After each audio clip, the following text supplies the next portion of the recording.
నమస్కారం n times కి స్వాగతం. హెడ్లైన్ చూద్దాం. తెలంగాణలో 2 లక్షల పంట రుణమాఫీ, దీనిపై అధికారుల కసరత్తు. తాడేపల్లి జగన్ నివాసం దగ్గర ఆంక్షల తొలగింపు, 5 ఏళ్ల తర్వాత ఆ రోడ్లోకి అనుమతి. జనసేనకు టీడీపీ బంపర్ ఆఫర్, మరో కీలక పదవి ఇచ్చే ఛాన్స్. ఋతుపవనాలకు తోడు ద్రోణి, తెలంగాణలో 3 రోజుల పాటు వర్షాలు. బక్రీద్ పండుగను పురస్కరించుకుని ముస్లిం సోదరులు అనంతరం ముస్లిం సోదరులు ఒకరికొకరు శుభాకాంక్షలు తెలుపుకున్నారు.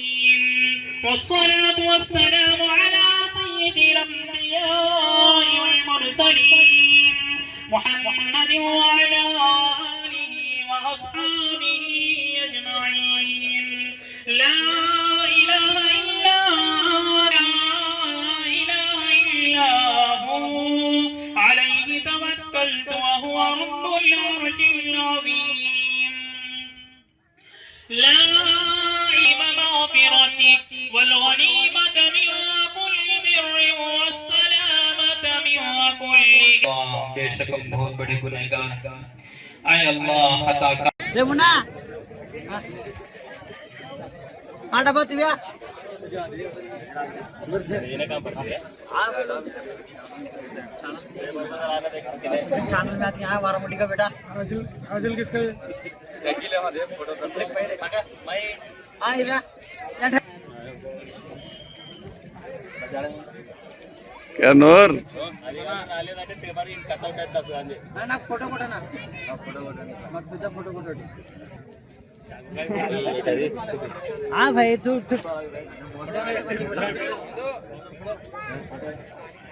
ప్రపంచంలోని అత్యంత ఎత్తైన చినాబ్ రైల్వే వంతెనపై తొలి రైల్ ట్రైన్ రన్ విజయవంతంగా నిర్వహించారు. దీనికి సంబంధించిన వీడియోను కేంద్ర రైల్వే మంత్రి అశ్విని వైష్ణవ్ షేర్ చేశారు. జమ్మూ కాశ్మీర్లోని ఈ వంతెన మీదుగా రాంబన్ నుంచి రియాసీకి రైలు సేవలు త్వరలోనే ప్రారంభం కానున్నట్లు ఇప్పటికే రైల్వే శాఖ ప్రకటించింది. 1315 మీటర్ల పొడవైన ఈ వంతెనను చినాబ్ నదిపై 359 మీటర్ల ఎత్తులో నిర్మించారు.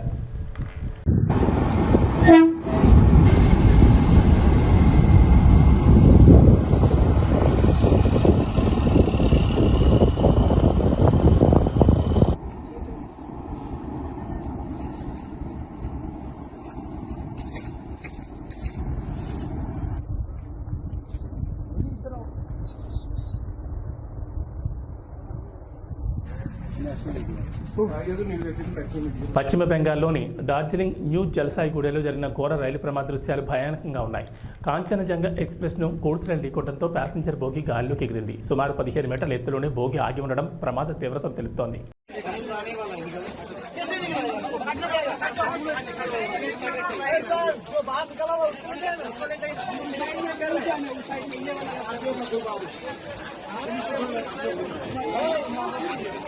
తెలంగాణలో 2 లక్షల వరకు పంట రుణాలు మాఫీ చేస్తామని కాంగ్రెస్ ప్రభుత్వం ప్రకటించిన సంగతి తెలిసింది.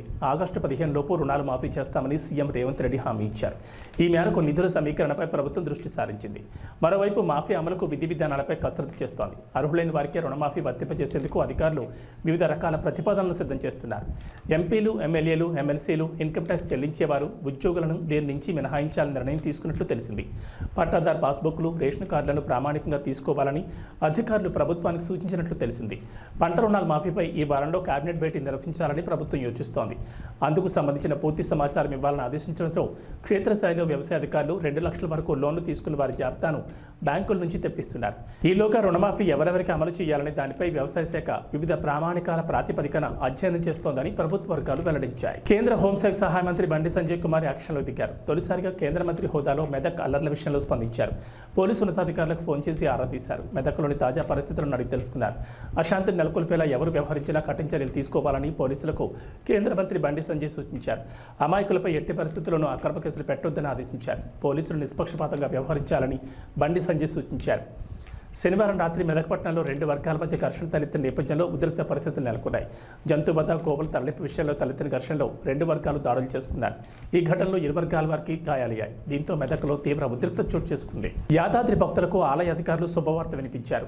మహిమాన్విత స్వయంభూ యాదగిరిగుట్ట లక్ష్మీనరసింహస్వామిని భక్తులు గిరి ప్రదక్షిణ చేసుకుని స్వామివారిని దర్శించుకోవడం ఏళ్లనాటి నుంచి సాంప్రదాయంగా వస్తోంది. యాదగిరిగుట్ట కొండపై జ్వాల నరసింహుడు, గండ భేరుండ నరసింహుడు, యోగా నరసింహుడు, ఉగ్ర నరసింహుడు, లక్ష్మీ నరసింహుడు, స్వయంపూరుగా వెలసిన పంచ నారాసింహ క్షేత్రంగా ఎంతో ప్రసిద్ధి. ఎన్నో ఏళ్లుగా స్థానిక భక్తులు మాత్రమే గిరి ప్రదక్షిణ చేసుకుని స్వామివారిని దర్శించుకుంటారు. అయితే 2016లో ఆలయాన్ని దివ్యక్షేత్రంగా పునర్నిర్మించారు. ఆలయ పునర్నిర్మాణం తర్వాత గిరి ప్రదక్షిణ చేసేందుకు భక్తులకు ఇబ్బందికరంగా మారింది. కాగా రాష్ట్రంలో అధికారంలోకి వచ్చిన రేవంత్ రెడ్డి సర్కార్ యాదగిరిగుట్టలో ఉన్న పాత ఆచారాలను మళ్లీ పునరుద్ధరించాలని నిర్ణయం తీసుకున్నారు. ఇందులో భాగంగానే కొండపై స్వామివారి సన్నిధిలో భక్తులకు బస చేసే అవకాశం, కొబ్బరికాయలు కొట్టి మొక్కులు చెల్లించుకోవడం, కొండపైకి ఆటోలను అనుమతించడం వంటి అంశాలను పునరుద్ధరించారు. ఈ క్రమంలోనే యాదాద్రి గిరి ప్రదర్శన కూడా అధికారులు భారీ ఎత్తున ఏర్పాట్లు చేస్తున్నారు. ఆంధ్రప్రదేశ్ మాజీ ముఖ్యమంత్రి వైఎస్ జగన్మోహన్ రెడ్డి తాడేపల్లి నివాసం దగ్గర రోడ్డు ఓపెన్ అయింది. జగన్ ముఖ్యమంత్రిగా ఉన్న సమయంలో తాడేపల్లి నివాసం వెనుక నుంచి వెళ్లకుండా పోలీసులు ఆంక్షలు విధించారు. అలాగే కృష్ణా పశ్చిమ డెల్టా కాలువకట్ట రోడ్, ఇటుకకట్ట దిగువనున్న మార్గాలపై రాకపోకలు నిలిపివేశారు పోలీసులు. ఆయా మార్గాల్లో పోలీసులు బారికేడ్లు ఏర్పాటు చేశారు. దీంతో సీతానగరం నుంచి రేవేంద్రపాడుకు కాలువకట్ట మార్గంలో వెళ్లేవారు అదనంగా 1.5 కిలోమీటర్లు వెళ్లాల్సి వచ్చేది. ఈ మార్గంలో ఆంక్షలతో జనాలు పడుతున్న ఇబ్బందులపై కొత్త ప్రభుత్వం స్పందించింది. తాజాగా మార్గాల్లో బారికేడ్లు తొలగించారు. రోడ్డుకు రెండు వైపులా పోలీస్ చెక్పోస్టు నుంచి ప్రజల రాకపోకలకు అనుమతించారు. ఆదివారం రాత్రి నుంచి ఆ రోడ్లోకి రాకపోకలు మొదలయ్యాయి. ఆంధ్రప్రదేశ్లో కొత్త ప్రభుత్వం కొలువుతీరింది. ఈ నెలలోనే అసెంబ్లీ సమావేశాలు నిర్వహించాలని చంద్రబాబు సర్కార్ భావిస్తోంది. ఈ మేరకు కొత్త అసెంబ్లీ స్పీకర్ ఎవరనే చర్చ జరుగుతోంది. టీడీపీ నుంచి పలువురు నేతలు రేసులో ఉన్నట్లు తెలుస్తోంది. అయితే స్పీకర్ పదవిపై చంద్రబాబు దాదాపుగా క్లారిటీ వచ్చినట్లు తెలుస్తోంది. ఆంధ్రప్రదేశ్ అసెంబ్లీ స్పీకర్గా టీడీపీ సీనియర్ ఎమ్మెల్యే బీసీ నాయకుడు చింతకాల అయ్యన్న పాత్రుని ఖరారు చేసినట్లు తెలుస్తోంది.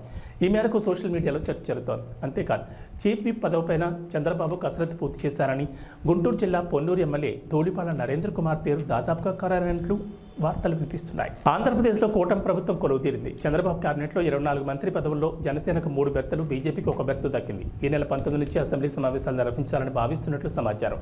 అదే రోజు ఎమ్మెల్యేలంతా ప్రమాణ స్వీకారం చేయనున్నారు. కొత్త ఎమ్మెల్యేలతో ప్రమాణ స్వీకారం చేయించేందుకు ప్రోటెం స్పీకర్ని ఎన్నుకోవాల్సి ఉంటుంది. సభలో సీనియర్ ఎమ్మెల్యేకు ఈ బాధ్యతలు అప్పగించడం ఆనవాయితీ. ఆ తర్వాత స్పీకర్, డిప్యూటీ స్పీకర్లను ఎన్నుకోవాల్సి ఉంటుంది. అయితే స్పీకర్గా టీడీపీ సీనియర్ నేత నర్సీపట్నం ఎమ్మెల్యే అయ్యన్న పాత్రుడి పేరు దాదాపుగా ఖాయమైనట్లు తెలుస్తోంది. ఈ క్రమంలో జనసేన పార్టీకి డిప్యూటీ స్పీకర్ పోస్ట్ ఇస్తారని ఊహాగానాలు వినిపిస్తున్నాయి. దీంతో డిప్యూటీ స్పీకర్ పదవి జనసేన పార్టీలో ఎవరికి వస్తుందని చర్చ మొదలైంది. అయితే సామాజిక సమీకరణాలు దృష్టిలో పెట్టుకుని డిప్యూటీ స్పీకర్ పదవి కేటాయింపై నిర్ణయం తీసుకునే అవకాశం ఉందంటున్నారు. జనసేన పార్టీ మంత్రి పదవుల్లో మంత్రివర్గంలో 2 కాపులు, 1 కమ్మ సామాజిక వర్గానికి అవకాశం కల్పించారు. మరి డిప్యూటీ స్పీకర్గా జనసేన పార్టీలో ఎవరికి అవకాశం కల్పిస్తారన్నది ఆసక్తికరంగా మారింది. ప్రజల ఆకాంక్షలు నెరవేర్చే ప్రభుత్వం రాష్ట్రంలో ఏర్పడిందని అవనిగడ్డ నియోజకవర్గ యువ నాయకులు మండలి వెంకట్రామ్ అన్నారు. చల్లపల్లి మండల జనసేన పార్టీ కార్యాలయంలో విజయోత్సవ వేడుకలను ఆదివారం రాత్రి ఘనంగా జరిగాయి. ముఖ్య అతిథిగా విచ్చేసిన వెంకట్రామ్ కేక్ కట్ చేసి జనసేన పార్టీ శ్రేణులకు తినిపించారు. ఈ కార్యక్రమంలో జనసేన పార్టీ మండల అధ్యక్షులు చోడగం విమలకృష్ణ, కార్యాలయ ఇన్ఛార్జ్ బొందలపాటి వీరబాబు, పసుపులెట్టి రవికుమార్, తోట మురళీకృష్ణ, కోళ్ల ప్రసాద్, సూదాన నందగోపాల్, అడపా రవి, బొందలపాటి ప్రసాద్, అడపా రాంబాబు, పార్టీ నాయకులు, కార్యకర్తలు పాల్గొన్నారు.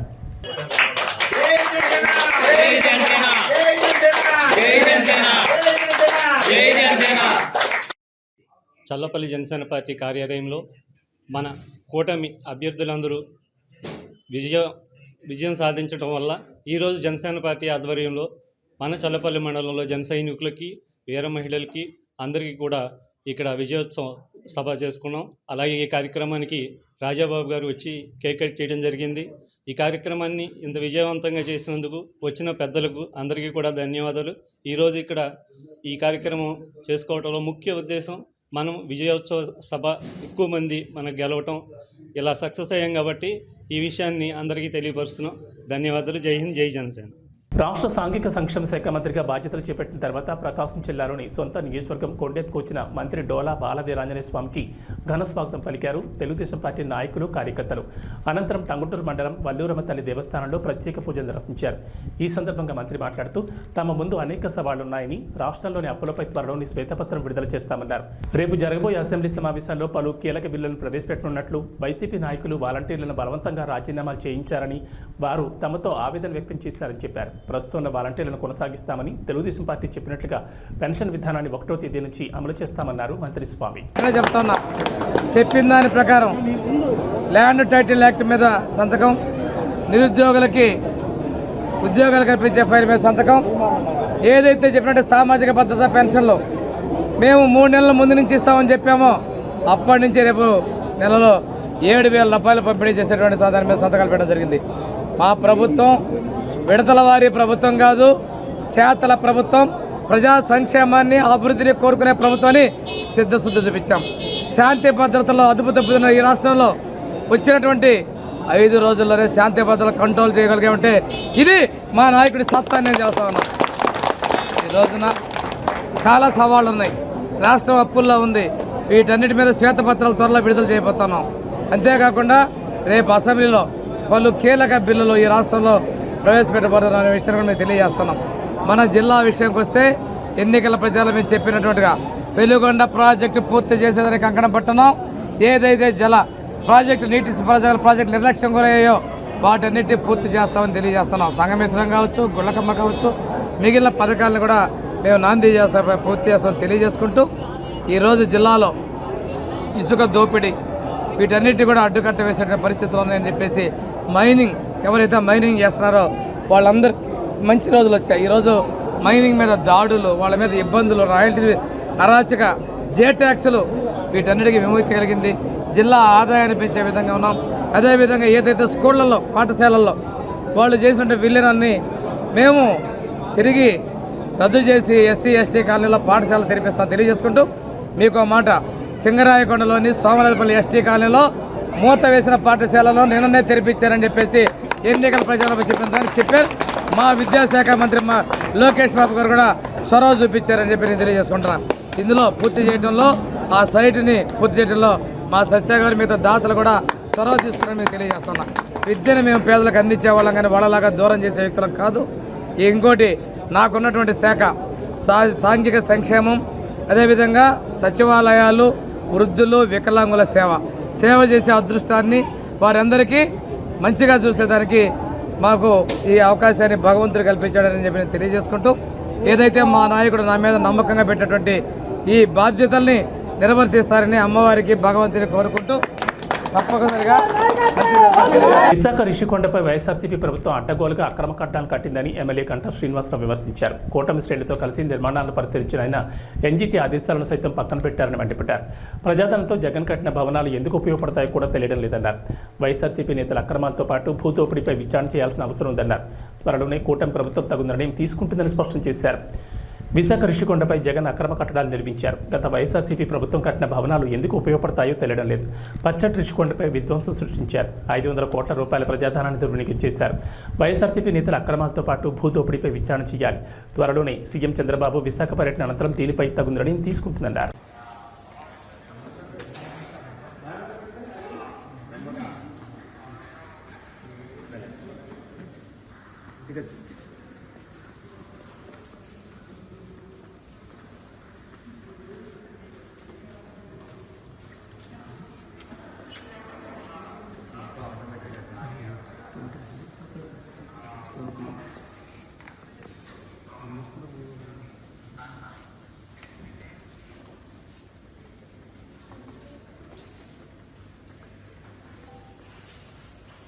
వైఎస్ఆర్ కడప జిల్లా బద్వేల్ నియోజకవర్గంలోని కూటమి అభ్యర్థి బొజ్జా రోషన్ విజయానికి ఏమాత్రం కృషి చేయకుండా వైసీపీ అభ్యర్థి విజయానికి సహకరించారని, వారిని తెలుగుదేశం పార్టీ నుంచి బహిష్కరించాలని కాశీనాయన, కలసపాడు, పోరుమామిడి మండలానికి సంబంధించిన తెలుగుదేశం పార్టీ నాయకులు అన్నారు. కడప జిల్లా పోరుమామిడి పట్టణంలో తెలుగుదేశం పార్టీ నాయకులు, కార్యకర్తలు సమావేశం నిర్వహించారు. ఈ సందర్భంగా బద్వేల్ తెలుగుదేశం పార్టీ మాజీ మార్కెట్ యార్డ్ చైర్మన్ రంతు చెరుకు చెన్నారాయుడు, తెలుగుదేశం పార్టీ నాయకులు రంగసముద్రం, పంచాయతీ ఎంపీటీసీ కలవకూరు రమణ, కలసపాడు మాజీ మండల అధ్యక్షులు భూపాల్ రెడ్డి, పోరుమామిడి మాజీ ఎంపీటీసీ ఇమా హుస్సేన్, బాలాజీ, కాశీనారాయణ మండలం టీడీపీ నాయకులు రమణారెడ్డి, వెంకటరెడ్డి, విజయ్ కుమార్ రెడ్డి, దుగ్గిరెడ్డి, ఎస్సీసీఎల్ అధ్యక్షులు మద్దూరి ఏసయ్య తదితర నాయకులు మీడియాతో మాట్లాడారు. కాశీనారాయణ మండలానికి చెందిన కర్నాటి వెంకటరెడ్డి, కలసపాడు మండలానికి చెందిన ప్రహ్లాద్ రెడ్డి, పోరుమామిడి మండలానికి చెందిన చెరుకూరు రవికుమార్లు తెలుగుదేశం పార్టీలో ఉండి వారు ఏనాడు కూడా ఎన్డీఏ కూటమి అభ్యర్థి బొజ్జా రోషన్ గెలుపు కోసం ప్రచారం చేయలేదని ఆరోపించారు. కనీసం ఎన్నికల సమయంలో కూడా సహకరించలేదని, వైసీపీకి తమ పూర్తి సహకారాలు అందించారని వారు ఆరోపించారు. వారు చేసిన భాగోతాలు నియోజకవర్గంలో ప్రజలందరికీ తెలుసన్నారు. తాము టీడీపీ నాయకులు అంటూనే టీడీపీ ప్రతిష్ట దెబ్బతినేలా స్థానిక పార్టీ నాయకుల పట్ల అసత్య ఆరోపణలు చేస్తూ కూటమి అభ్యర్థి విజయ అవకాశాలు దెబ్బతినేలా వ్యతిరేకంగా పనిచేసిన వారికి టీడీపీతో ఎలా సంబంధం ఉంటుందని వారు ప్రశ్నించారు. అటువంటి వారిని టీడీపీ నుండి బహిష్కరించాలన్నారు. బద్వేల్ మాజీ ఎమ్మెల్యే విజయమ్మ, టీడీపీ నాయకులు సతీష్ కుమార్లపై అసత్య ప్రచారాలు చేస్తున్నారని, ఇకపై ఇలాంటి అసత్య ప్రచారాలు చేస్తే సహించేది లేదని పార్టీ అధిష్టానం దృష్టికి తీసుకెళ్తామని వారు హెచ్చరించారు. తెలుగుదేశం పార్టీకి వెన్నుపోటు పొడిచి మంత్రులను కలవడం సరైంది కాదన్నారు.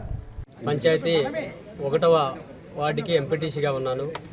సో ముందుగా ఈ కార్యక్రమం చేసినటువంటి తెలుగుదేశం పార్టీ నాయకులకు, కార్యకర్తలకు, అదేవిధంగా పత్రికా మిత్రులకు కూడా ముందుగా శుభోదయం తెలియజేస్తా ఉన్నా.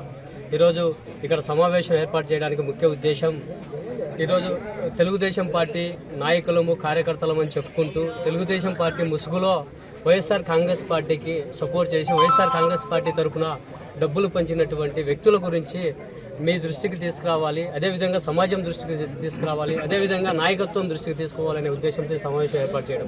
అన్ని దానాల్లోకెల్లా విద్యాదానం గొప్పదని, నిరుపేద విద్యార్థులకు మరింత విద్య అభ్యసించేందుకు పేదరికం అడ్డు కాకూడదని కృష్ణ బలిజ సేవా సంస్థ ఆధ్వర్యంలో తణుకులో నిరుపేద కుటుంబం ఇబ్బంది పడుతోందని మిత్రుడి ద్వారా సమాచారం అందుకుని స్వయంగా తణుకు వెళ్లి Tanuku TDP MLA Arimilli Radhakrishna camp కార్యాలయంలో గంటా త్రిమూర్తుల సౌజన్యంతో ఎండమాని గౌరీ కుమార్లు 7వ తరగతి 2వ తరగతి చదువుతున్న చంద్రమౌళి సాయి మదన్ అమరేశ్వర్కు 30,000 రూపాయల ఆర్థిక సహాయం ఎమ్మెల్యే ఆరిమల్ రాధాకృష్ణ చేతుల మీదుగా సేవా కార్యక్రమాలు నిర్వహించారు. ఈ సందర్భంగా తణుకు ఎమ్మెల్యే దాతా గంటా త్రిమూర్తులను అభినందించారు. ఈ సందర్భంగా గంటా త్రిమూర్తులు మాట్లాడుతూ 2004 విద్యా సంవత్సరం ప్రారంభమైందని, చదువుకి పేదరికం అడ్డు రాకూడదని, ప్రతి విద్యార్థి చక్కగా చదువుకోవాలని, చదువుకునే విద్యార్థులకు మంచి భవిష్యత్తు ఉందని ఈ కార్యక్రమం నిర్వహించడం చాలా ఆనందంగా ఉందన్నారు. ఈ కార్యక్రమంలో యలమంచిలి శ్రీనివాసరావు, విన్నకోట వినయ్, నేదునూరు గంగాధర్ తిలక్, మత్తుల సాయిరాం, కాప అమర్బాబు, కొలగాన్ దుర్గాప్రసాద్, కొలగాన్ రాంబాబు తదితరులు పాల్గొన్నారు.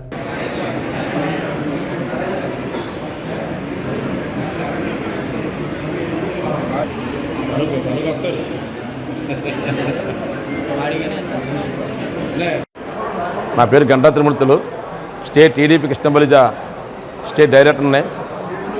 ఈరోజు తణుకు నియోజకవర్గంలో అత్యధిక మెజార్టీతోని ప్రజలు ఆశీర్వదించి బీభత్సమైన మెజార్టీతో గెలిచిన ఆరిమల్ రాధాకృష్ణ గారికి రావడం జరిగింది. అక్కడ మా గణేష్ గారు చెప్పగా పిల్లలు గన్మౌళి సాయి అన్న స్టూడెంట్ కుర్రోళ్ళు 7th క్లాస్ 2nd క్లాస్ చదువుతున్నారు. వాళ్ళకి ఆర్థిక సాయం అందజేయడం జరిగింది. 30,000 రూపాయలు ఇవ్వడం జరిగింది. ఈ స్టూడెంట్లు ముందు కూడా బాగా చదువుకోవాలని కోరుతున్నాను. అన్ని దానాల కన్నా విద్యాదానం చాలా గొప్ప విశేషం. నేను వచ్చేప్పటికి రాష్ట్రంలో కృష్ణ బలిజలో సంఘికులకు కానీ అలాగే స్టూడెంట్లకు కానీ నా శాతన ఆర్థిక సాయం చేస్తూ ఉంటాను. అందులో భాగంగా ఈరోజు ఈ పిల్లలకే చేయడం జరిగింది. ఈ ఆరిమల్ రాధాకృష్ణ గారు చేతుల మీదుగా చేయడం నాకు చాలా ఆనందంగా ఉంది. జై టీడీపీ, జై టీడీపీ. గంటా త్రిమూర్తులు గారు ఎక్కడ ఆపదున్నా, ఎక్కడ ఇదున్నా సరే వచ్చి తగినంత విధంగా ఆర్థిక సాయం చేస్తారో. అతను వ్యాపార నిమిత్తం తణుకు రావడం జరిగింది.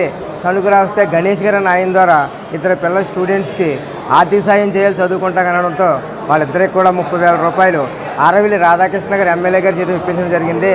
మా భీమవరం పట్టణం చుట్టుపక్కల ప్రాంతంలో అగ్ని ప్రమాదాలు కానీ ఏమైనా జరిగినా, మనుషులకి ఏమైనా ప్రమాదాలు జరిగినా, అగ్ని ప్రమాదాలు కానీ, ఆరోగ్య నిమిత్తం కానీ, స్కూల్ నిమిత్తం కానీ తన చేతనైన ఆర్థిక సాయం చేయడంలో అందివేసిన చెయ్య అన్ని దానముల కన్నా అన్నదానం కన్నా విద్యాదానం గొప్పదనే ఉద్దేశంతో ఈరోజు తణుకు ఎమ్మెల్యే గారు ఆరిమల్ రాధాకృష్ణ గారు చేతుల మీదుగా 30,000 రూపాయల సాయం అందించదండి. ఇటువంటి దానాలు ఎన్నో చేసిన గంటామూర్తి గారికి ఆ భగవంతుడు ఆయురారోగ్య ఐశ్వర్యాలు చేకూర్చాలని, ఇటువంటి దానాలు ఎన్నో మరెన్నో చేయాలని, మా భీమవరం పట్టణానికి మరింత పేరు తీసుకురావాలని మనస్ఫూర్తిగా కోరుకుంటున్నాం. ప్రభాస్ కల్కి 2898 ఏడి నుంచి భైరవ ఆంధంను ఆదివారం రాత్రి 8 గంటలకు విడుదల చేస్తామని ప్రకటించారు. ఇక ఈ పాట కోసం ఫ్యాన్స్ అంతా ఎదురు చూడసాగారు. లిరికల్ వీడియోను వదులుతారని అంతా ఎదురు చూశారు. కానీ చివరికి ఆడియోని వివిధ ప్లాట్ఫామ్స్లో వదిలేశారు. లిరికల్ వీడియోను సోమవారం ఉదయం రిలీజ్ చేస్తామని చిన్న ట్వీట్ ఇచ్చారు. దీంతో డార్లింగ్ ఫ్యాన్స్ ఆగ్రహం వ్యక్తం చేస్తున్నారు. ఇవేం ప్రమోషన్స్ రా అంటూ ఫైర్ అవుతున్నారు. ఒక నేనే నాకు చుట్టూ నేనే అంటూ సాగిన ఈ పాట అదిరిపోయిందని డార్లింగ్ ఫ్యాన్స్ ఖుషి అవుతున్నారు. అయితే ఈ ఆడియో మాత్రమే రావడం, లిరికల్ వీడియో వదలకపోవడంతో కాస్త డల్ అయ్యారు. దీంతో కల్కి టీం వైజయంతి ప్రమోషన్స్ని ఏకిపారేస్తున్నారు. ప్రతిసారి ఇలానే ఏదో ఒకటి చేస్తూ ఉంటారని మండిపడుతున్నారు.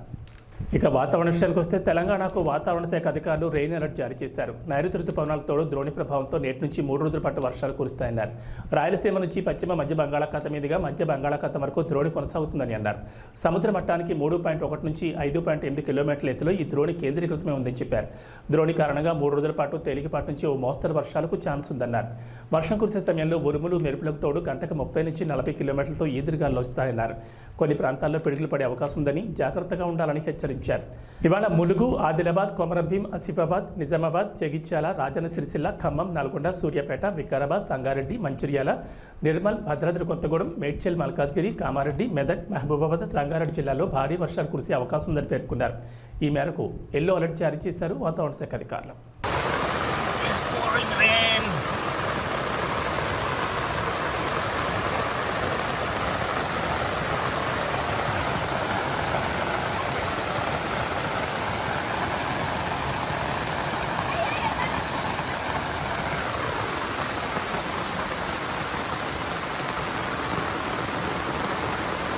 ఏబీ బులెటిన్ విశేషాలు. నమస్కారం.